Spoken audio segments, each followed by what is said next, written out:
হ্যাঁ বলো দাদা, কোথা থেকে এসছো? আমি উত্তর কলকাতায় থাকি, আমার বাড়ি খুব একটা দূরে নয়, কিন্তু বাড়ি যেখানেই হোক মা না টানলে তো আসা সম্ভব নয়। তো আজকে মায়ের কাছে আসতে পারলাম, মায়ের ভিডিও দেখেছি সোশ্যাল মিডিয়ায়, আর যতবারই দেখেছি ততবারই হাত থমকে গেছে এবং স্ক্রোল করতে পারিনি মায়ের মুখখানা, এবং মায়ের যে এই স্বচক্ষে সামনে দেখলাম মাকে, সত্যি মনটা ভরে গেল। আর এত এত দর্শনার্থীদের ভিড়, আর আজকে শনিবার মায়ের আরতি দেখতে পেলাম, মাকে পুজো দিলাম, এটা অনেক দিনের ইচ্ছে ছিল।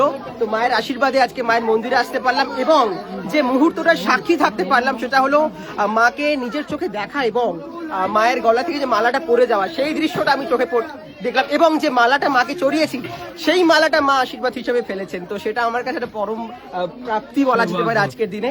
খুব ভালো লাগে। সিরিয়াল করো? হ্যাঁ, জগদ্ধাত্রীতে লিলিপুটের চরিত্রে যথেষ্ট জনপ্রিয়তা অর্জন করেছি দর্শকদের ভালোবাসায়। আর এই মুহূর্তে স্টার জলসায় পরশুরাম ধারাবাহিকে 2x2 চরিত্র দর্শকরা অনেকে ভালোবাসা দিচ্ছেন আমাকে।